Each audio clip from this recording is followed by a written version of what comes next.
हरियाणा गठन में अपनी अहम भूमिका अदा करने वाले प्रोफेसर शेर सिंह प्रदेश की राजनीति में एक बड़े किरदार रहे हैं। प्रोफेसर शेर सिंह अपने पूरे जीवन में सामाजिक भाईचारे को मजबूत करने के लिए काम करते रहे।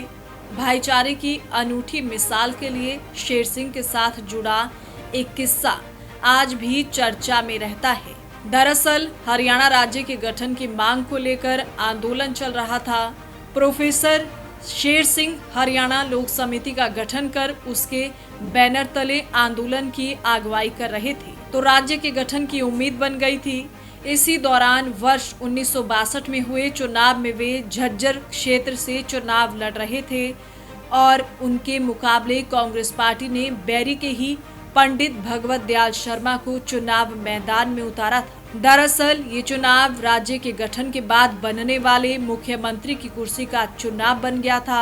इस चुनाव में दोनों ही नेताओं ने समर्थकों में इस हद तक कटुता बढ़ गई कि चुनाव परिणाम की घोषणा के बाद दोनों ही समर्थकों में घमासान होने की पूरी संभावना बन गई थी, क्योंकि प्रोफेसर सिंह का समर्थन क्षेत्र के दबंग जाट बिरादरी द्वारा किया जा रहा था और उनके समर्थक किसी भी कीमत पर उनकी हार स्वीकार करने को तैयार नहीं थे।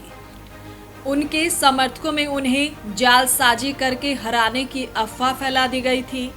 गिनती के दौरान जब प्रोफेसर सिंह स्वर्गीय पंडित भगवत दयाल शर्मा से चुनाव हार गए, तो उन्होंने समर्थकों के टकराव को रोकने के लिए मतगणना केंद्र से बाहर आकर न सिर्फ अपनी विजयी होने की घोषणा की, बल्कि खुद को कोई जरूरी काम बताते हुए समर्थकों से विजयी जुलूस के साथ अपने घरों को लौटने की अपील की, जिसके बाद उनके समर्थक ढोल नगाड़ों के साथ अपने घरों को लौट गए। लेकिन अगले ही दिन जब उन्हें प्रोफेसर सिंह की हार का पता चला, तब वो मायूस हो उठे, जिसके बाद प्रोफेसर सिंह ने उनके कम हो चले गुस्से को पूरी तरह शांत करते हुए उन्हें मनाया था।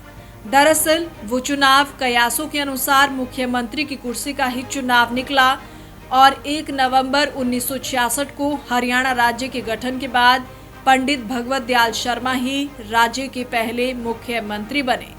Bureau report, Republic Haryana.